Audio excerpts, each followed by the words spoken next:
Sa kabi-kabilaang programa na ipinalalabas ng gobyerno ng Canada, nakakadismaya para sa ilan at para sa ilan naman ay benefits ito o kaya naman this is a good fortune para sa kanila kasi medyo may umiikot ng mga programa, may nawawala, may naidadagdag, may binabawasan at mayroong mga talagang napakalaking pagbabago sa immigration system ng Canada.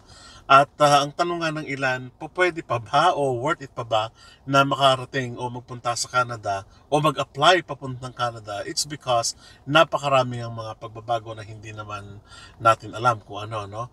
And then ang tanong pa ng isang kababayan natin, paano ba magiging permanent resident o ilang taon ba na maging permanent resident pagdating dyan sa Canada, or is it necessarily na makarating ka muna ng Canada bago magiging permanent resident? So, yun na ating pag-uusapan at tignan po natin mabuti doon sa mga programa na babanggitin natin mamaya.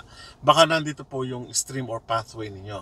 Magpapakarwas lang po tayo saglit at pag-usapan natin yung mga nababagay na maprograma maaari sa inyo. Hindi ko na isa-isahin kasi napakarami na pong mga nag-vlog patungkol dito. But this is just to remind us na I think this is not the end for your application ng papunta po dito sa Canada. No? So, car wash po muna tayo. At saka yung kay Elijah Papot kanina. Gustong gusto yung tignan yung camera. Ah. Hindi anak ko, ayan.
At nagbabalik tayo, no? Patuloy na pag-usapan nga natin yung nabanggit natin kanina kung mayroon pa ba kayong tsansa o goodbye na ba sa mga Filipino, sa mga kababayan natin na nagnanais na makarating dito sa Canada, at goodbye na rin ba sa pangarap ninyo na makasama ninyo yung family niyo dito.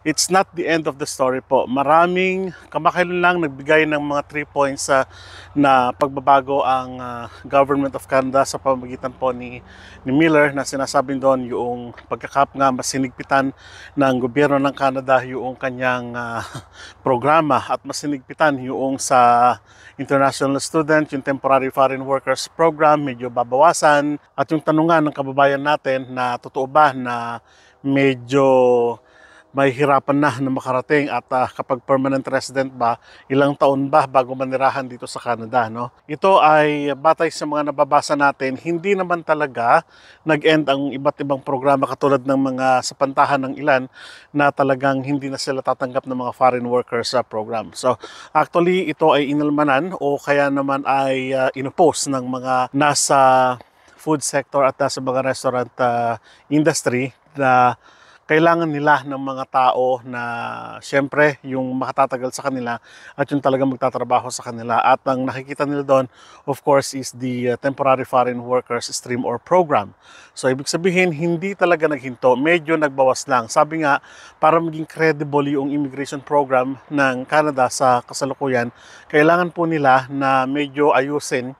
Hindi naman ayusin na talagang nasira, kumbaga parang mayroon lang silang tatargetin muna para na sa ganun. Kasi ang backlog nung nakaraang mga linggo na nagbabasa ako doon sa kanilang portal, sa kanilang website, ang sinasabi doon ay hahalos umabot ng 1,000,000 yung kanilang backlog pa dahil nga sa mga natitirang program pa na kanilang tinanggap. Ano? So ibig sabihin lang po nito na kayo na mga naka-apply ng mga nakaparaang panahon na yun, nangangahulugan po na medyo may chance pa kung makukumpleto po ninyo yung inyong mga papers o yung inyong mga documents doon sa nasabing program kung saan po kayo kung saan po kayo kasama.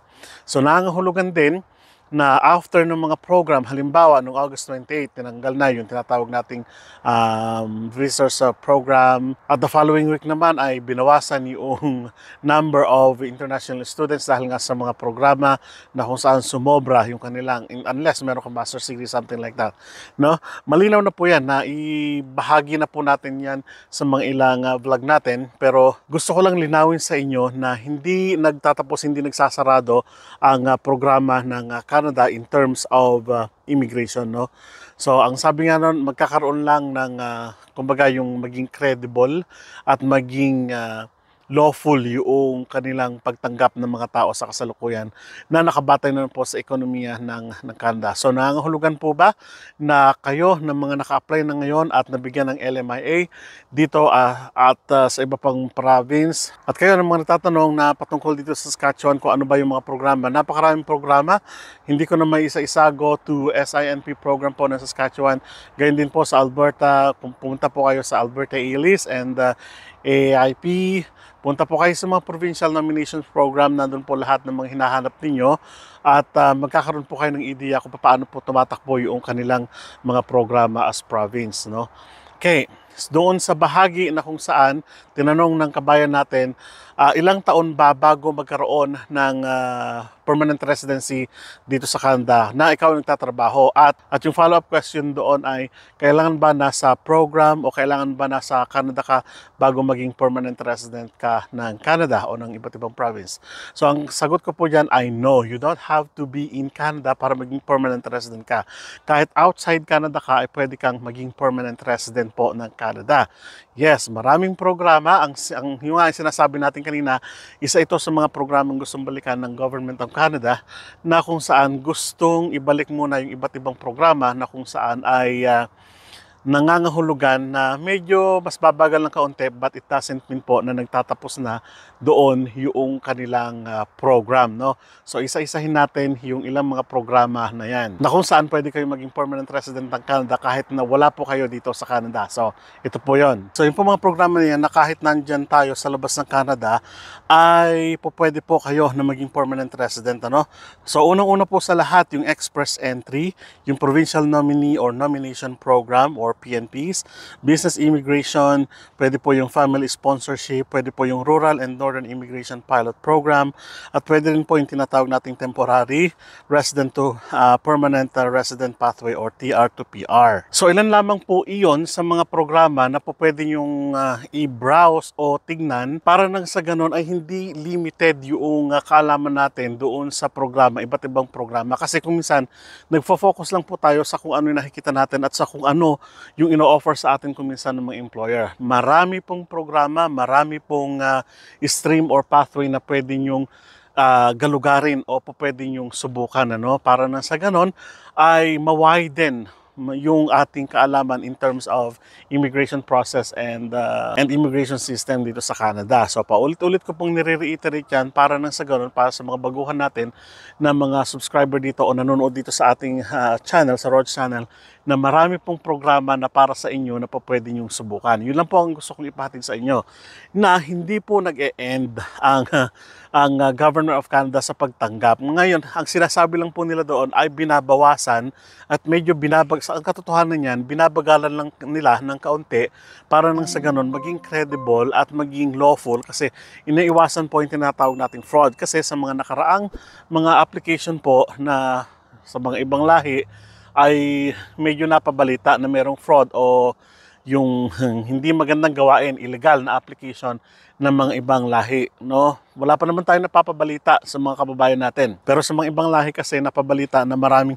naging fraud application. So ibig sabihin, yun po ang isa sa mga tinututukan at focus nila, at yun ang iniiwasan ngayon ng Government of Canada. So hopefully, sa mga susunod na panahon ay maging mas magaan sa application ninyo yung pag-apply ninyo ng immigration dito sa Canada. And hopefully, sa mga susunod na panahon ay magkaroon ng linaw talaga yung kung ano ba yung talagang, although may talagang programa na, pero ibig sabihin para sa mga katulad po ninyo na kung saan ay mga bagong nag-a-apply, no? Marami naman, no? Basta magkaroon po lamang kayo o tayo ng let's say tiyaga sa paghahanap ng trabaho upang magkaroon ng labor market impact assessment sa inyong gagaling po sa inyong mga employer. So maraming salamat po sa inyong patuloy na panonood dito sa Road Channel. So I hope na nakatulong po yung vlog natin. So kita-kita po tayo sa mga susunod na vlog. Hanggang sa muli, paalam.